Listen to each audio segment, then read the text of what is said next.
আরজিকর কাণ্ডের 1 বছর পার। নির্যাতিতার পরিবারের দাবি তাদের মেয়ে আজও ন্যায় বিচার পাননি। একমত রাজ্যের চিকিৎসক সমাজের একটা বড় অংশের। সেই ঘটনার প্রতিবাদে ও ন্যায় বিচারের দাবিতে গত 8ই আগস্ট মশাল মিছিল করে West Bengal junior doctors front. 9 August ছিল আরও কয়েকটি কর্মসূচি। আজ স্বাধীনতা দিবসের আগের দিন স্বাধীনতার মধ্যরাতে রাত দখলের ডাক অভয়া মঞ্চের। কলকাতা এবং শহরতলির বিভিন্ন জায়গায় আজ রাতে রাত দখল কর্মসূচির ডাক দেওয়া হয়েছে। নজর রাখা যাক সেসব কর্মসূচির দিকে। আজ শহর কলকাতার পাশাপাশি কিন্তু জেলাতেও রাত দখলের ডাক দেওয়া হয়েছে। 14ই আগস্টের কর্মসূচি রয়েছে বিভিন্ন জায়গায়। 14ই আগস্ট অর্থাৎ আজ রাতেই কিন্তু বিভিন্ন জায়গায় কর্মসূচি রয়েছে। তিলোত্তমা বাহিনী শিথির মোড়ে, ব্যারাকপুর মহকুমার অভয়া মঞ্চ ব্যারাকপুর স্টেশনের 1 নম্বর প্ল্যাটফর্মের বাইরে রয়েছে। অভয়া মঞ্চ হাওড়া থেকে শুরু হবে কদমতলা পাওয়ার হাউস মোড় এবং নতুন রাস্তার মোড়, সাঁতরাগাছির মোড়, শালকিয়া চৌরাস্তা, মন্দিরতলা, শিবপুর, সংযুক্ত সংগ্রাম কমিটি ও বিজ্ঞান মনস্ক এবং অভয়া মঞ্চ উত্তরপাড়াতেও হবে। কিন্তু জেলাতেও কিন্তু এই রাত দখলের ডাক দেওয়া হয়েছে। এর আগে 8ই আগস্ট আমরা দেখেছিলাম রাত দখল কর্মসূচি ছিল, আর আজ রাতেও কিন্তু বিভিন্ন জায়গায় শহর কলকাতার পাশাপাশি জেলাতেও রয়েছে এই কর্মসূচি। এই বিষয়ে আমরা কথা বলবো। আমাদের সঙ্গে টেলিফোনে রয়েছেন আমাদের প্রতিনিধি রিক পুরকায়স্থ। রিক, আমরা 8ই আগস্ট দেখেছিলাম যে রাত দখল কর্মসূচি ছিল। 1 বছর পর আগের বছর 14ই আগস্ট আমরা দেখেছিলাম যে রাত দখল কর্মসূচি হয়েছিল, বিভিন্ন জায়গায় রাত দখল করেছিল। আজও কিন্তু সেই একই কর্মসূচি রয়েছে। কি জানতে পারছো কোথায় কোথায় ঠিক কখন রয়েছে এই কর্মসূচি? দেখো, বিভিন্ন জায়গায় এই কর্মসূচি রয়েছে। গত বছর এই 14ই আগস্টে কিন্তু প্রথম রাত জাগর ডাক দেওয়া হয়েছিল এবং তারপর গোটা শহর কলকাতা, গোটা বাংলা কিন্তু দেখতে পাওয়া গেছিল যে বিভিন্ন জায়গায় কিন্তু এই রাত জাগো কর্মসূচি হয়েছিল। তারপর একাধিক সময় বিভিন্ন জায়গায় এই কর্মসূচি হয়েছিল বছরের বিভিন্ন সময়। তবে এই যে 1 বছর পূর্তি, সেই 1 বছর পূর্তিতে কিন্তু এই রাত জাগো কর্মসূচি আরো ব্যাপকভাবে যে নামতে চলেছে সেটা কিন্তু বলাই বাহুল্য। কারণ বাগুইহাটি মোড়, লেকটাউন, নাগেরবাজার, গড়িয়া, যাদবপুর, রাসবিহারী, হাজরা থেকে শুরু করে শুধু কলকাতা নয়, কলকাতার বাইরেও বিভিন্ন জায়গায়, সেটা জলপাইগুড়ি হোক, শিলিগুড়ি হোক বা বর্ধমান হোক, বিভিন্ন জায়গায় পয়েন্ট করে করে কিন্তু সেখানে জমায়েত হয়ে গোটা রাত জাগার ডাক দেওয়া হয়েছে, যেটা মূলত 10টা থেকে শুরু হবে এবং তারপর এই রাত জাগো চলতে থাকবে। এবং এই রাত জাগো মূলত একদিকে যেরকম আজকে 14ই আগস্ট রাত জাগো, ঠিক সেরকমই রাত পেরোলেই কিন্তু স্বাধীনতা দিবস। ফলে নারী স্বাধীনতা, নারী সুরক্ষার ক্ষেত্রে এই রাত জাগো কতটা গুরুত্বপূর্ণ হতে চলেছে সেই দিকে কিন্তু নজর। তবে ইতিমধ্যেই কিন্তু বিভিন্ন বামফ্রন্টের বিভিন্ন সংগঠন থেকে, ছাত্র সংগঠন থেকে, এসএফআই হোক, ডিওয়াইএফআই হোক, সেখান থেকে কিন্তু ইতিমধ্যেই জানিয়ে দেওয়া হয়েছে যে তারাও এই রাত জাগো কর্মসূচিতে থাকবে।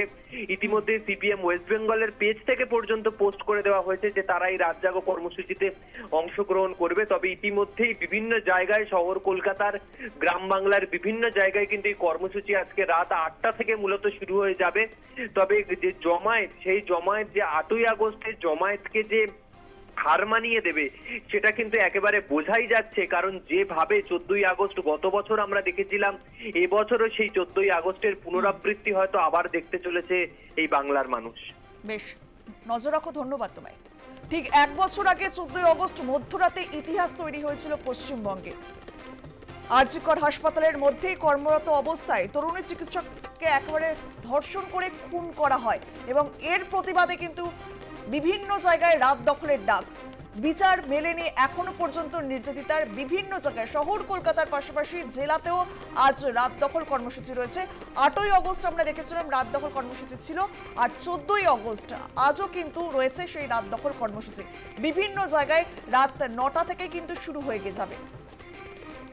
বছর ঘুরলেও অধরা আরজিকরের নির্যাতিতার বিচার। ঘটনার 1 বছর পর ফের ঐতিহাসিক রাত দখলের ডাক প্রতিবাদী সমাজে।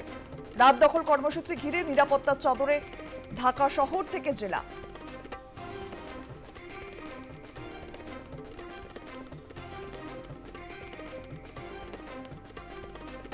শহর কলকাতার পাশাপাশি জেলাতেও রাত দখলের ডাক দেওয়া হয়েছে।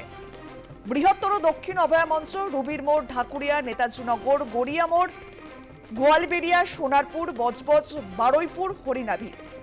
অভয়া মঞ্চ বৃহত্তর বিধাননগর হবে এবং করুণাময়ী মোড়ে, সল্টলেকে, বিশ্ব বাংলা গেট, নিউ টাউনে, বাগুইয়াটি মোড়ে, লেকটাউন এবং নাগের বাজারে। বিভিন্ন জায়গায় আজ রাত দখল কর্মসূচি রাত 9টা থেকেই শুরু হয়ে যাবে বিভিন্ন জায়গায়, শুধু শহর কলকাতা নয়, জেলাতেও কিন্তু এই রাত দখল কর্মসূচি হবে। 1 বছর হলেও নির্যাতিতা এখনো পর্যন্ত বিচার পায়নি, আবারও সেই রাত দখলের ডাক।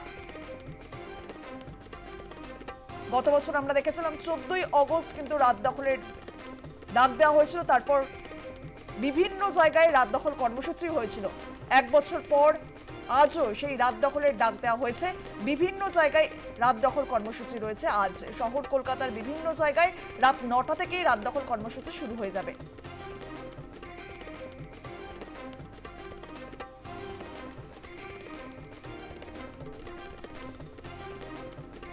আমরা দেখেছিলাম 9ই আগস্ট নির্যাতিতার মা বাবা নবান্ন অভিযানের ডাক দিয়েছিলেন, তারপর সেই নবান্ন অভিযান ঘিরে কিন্তু একেবারে ধুন্ধুমার পরিস্থিতি শুরু হয়ে যায়। আপনাদেরকে সেই ছবিও আমরা দেখিয়েছিলাম।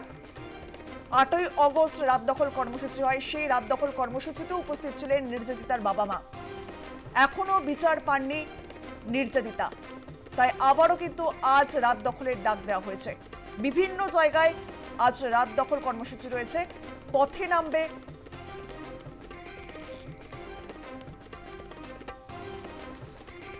আমাদের সঙ্গে টেলিফোনে রয়েছেন অভিনেতা বাদশা মৈত্র। বাদশা বাবু, যে 1 বছর আগে আমরা দেখেছিলাম যে রাত দখলের ডাক দেওয়া হয়েছিল 14ই আগস্টে, এখনো পর্যন্ত বিচার পায়নি নির্যাতিতা, আবারও কিন্তু রাত দখলের ডাক দেওয়া হয়েছে, কি মনে হয় বিচার কি পাবে নির্যাতিতা? এখন শুধু রাত দখল এবং রাস্তায় নেমে তো বিচার আমরা পাবো না, কারণ বিচার একটা পদ্ধতি যার মধ্যে রাষ্ট্র জড়িয়ে থাকে। আমরা যেটা করতে পারি বা যারা সাধারণ মানুষ পথে নামছেন তারা রাষ্ট্রের উপর চাপ সৃষ্টি করছেন, বিগত দিনে করেছেন, আজকে করবেন, আগামী দিনেও করবে। এখন মানুষ যদি বিষয়গুলো থেকে ভুলে যায়, তার মন থেকে সরে যায়, তাহলে রাষ্ট্রের দায়িত্বটা কমে যায়।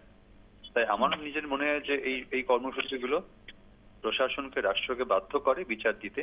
তাই আগামী দিনে মানুষের চাপ যত বাড়বে, যত করে বেশি মানুষ পথে নামবে, তত আমরা বিচারের সত্যিকারের বিচার পাওয়ার দিকে এগিয়ে যাব। বেশ, অনেক ধন্যবাদ আপনাকে আমাদের সঙ্গে কথা বলার জন্য। বছর ঘুরলেও অধরা আর্জি করে নির্যাতিতার বিচার।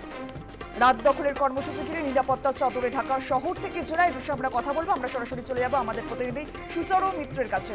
সুচারু, বছর ঘুরলেও অধরা আর্জি করে নির্যাতিতার বিচার, ঘটনার 1 বছর পর আজ ফের ঐতিহাসিক রাত দখলের ডাক। সুচারু, একদম আজকে ঐতিহাসিক রাত দখলের ডাক। একদিকে বামপন্থী বিভিন্ন মঞ্চ, আবার অন্যদিকে বিভিন্ন সামাজিক সংগঠন আজকে তারা 14ই আগস্ট এই রাত দখল ডেকেছেন যে কেন অভয়া এখনো বিচার পেল না। 9ই আগস্ট তার মৃত্যুদিন ছিল, কিন্তু 14ই আগস্ট তোমার মনে আছে যেদিন যে প্লেস অফ অকারেন্সে অভয়ার সঙ্গে সেই জঘন্য ঘৃণ্য ঘটনা ঘটেছিল সেটা গুঁড়িয়ে দেওয়া হয়, রাত্রিরে তাণ্ডব হয়, এমনকি আন্দোলনকারীদের যে মঞ্চ সেই মঞ্চ ভেঙে দেওয়া হয়, পুলিশের ওপর আক্রমণ ঘটে এবং এই সংঘর্ষ পরিস্থিতি সামলাতে পুলিশকে টিয়ার সেল চার্জ করতে হয়, লাঠি চার্জ করতে হয়, এরকম পরিস্থিতি তৈরি হয়। এবং সেই 14ই আগস্টের রাতেও কিন্তু বিভিন্ন জায়গায় যাদবপুর থেকে শুরু করে ঢাকুরিয়া, এদিকে শ্যামবাজার, সমস্ত জায়গায় এবং কি কলেজ স্ট্রিট, সব জায়গায় সাধারণ মানুষ এবং বিভিন্ন সামাজিক সংগঠন নেমে পড়েছিলেন যে অভয়ার বিচার চাই, রাজপথ ছাড়ি নাই, অভয়ার বিচার চাই, এই স্লোগানে গর্জে উঠেছিল তারা। আজকে আবার সেই স্লোগানে তারা গর্জে উঠবেন। এমন একটা প্রেক্ষাপট যেখানে রাত পোয়ালেই স্বাধীনতা দিবস, ফলে তার আগে আন্দোলনকারীরা শুধু নয়, শুধু চিকিৎসকরা নয়, শুধু সমাজের বুদ্ধিজীবীরা নয়, সমাজের সর্বস্তরের মানুষ, যেমন আজকে যাদবপুর কফি হাউসে সেখানে কর্মসূচি রয়েছে, আবার একই সঙ্গে ঢাকুরিয়াতে কর্মসূচি রয়েছে, শ্যামবাজারে কর্মসূচি রয়েছে, কলেজ স্ট্রিটে রয়েছে, কলকাতা ছাড়িয়ে জেলারও বিভিন্ন প্রান্তে, হাওড়ায় যেমন সাঁতরাগাছিতে রয়েছে, আন্দুলে রয়েছে, আবার সোদপুরে রয়েছে, নৈহাটিতে রয়েছে, এছাড়াও বিভিন্ন জায়গায় আজকের এই রাত দখল কর্মসূচি রয়েছে। রাত 9টা থেকে বিভিন্ন জায়গায় অভয়া স্মৃতিকে সামনে রেখে, বিচারের দাবিকে সামনে রেখে, দেখো তার বাবা মা ইতিমধ্যেই কেন্দ্রীয় তদন্তকারী সংস্থা সিবিআইয়ের বিরুদ্ধেও অভিযোগ করেছেন যে তদন্ত প্রক্রিয়া সেভাবে ত্বরান্বিত হচ্ছে না, তদন্ত প্রক্রিয়ায় কোথাও মনে হয়নি যে তাদের মেয়ের মৃত্যুর প্রকৃত বিচার হবে। এই যে জঘন্য ঘৃণ্য অপরাধ, সেখানে কিন্তু প্রচুর মানুষজন ইনভলভ রয়েছে বলে কিন্তু অনেকে মনে করছেন। ফলে এই জায়গায় দাঁড়িয়ে এই যে দৃষ্টান্তমূলক শাস্তির দাবি বাবা মা করছে, সেই জায়গাটায় দাঁড়িয়ে আজকের এই রাত দখল অত্যন্ত তাৎপর্যপূর্ণ। আবার বামপন্থীরা যারা প্রথম দিন যখন অভয়ার দেহ নিয়ে সোদপুরের শ্মশানের দিকে চলে যাচ্ছে পুলিশ, ঠিক সেই সময় মীনাক্ষী মুখার্জি সহ একাধিক বাম নেতৃত্ব তারা রাস্তায় বসে পড়েছিলেন।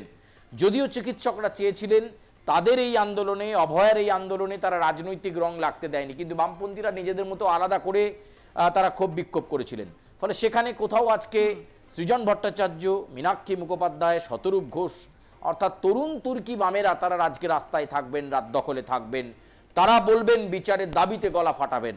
ফলে অন্তত যাতে জাস্টিস ফর আরজি কর এবং অভয়াকে যারা মৃত্যুর মুখে ঠেলে দিল, এই বড় ষড়যন্ত্রের পেছনে যারা রয়েছে, সেই বৃহত্তর ষড়যন্ত্রের যাতে প্রকৃত তদন্ত হয়, সেই দাবিকে সামনে রেখেই কিন্তু আজকের এই যে বিষয়, আজকের এই রাত দখল অত্যন্ত তাৎপর্যপূর্ণ এই রাত দখল, এবং এই রাত দখলকে সামনে রেখে শহর এবং শহরতলির বিভিন্ন জায়গায় আজকে এই অভয়া মঞ্চ তৈরি হবে, এবং সেখানে কেউ হয়তো গানের মাধ্যমে, কেউ হয়তো কবিতার মাধ্যমে, কেউ হয়তো তার বক্তব্যের মাধ্যমে প্রতিবাদে গর্জে উঠবেন, এবং বাংলা আরও একবার রাত দখল করে বোঝাবে যে তারা রাস্তাতেই রয়েছে, রাজপথেই রয়েছে, কারণ জাস্টিস এখনো আসেনি।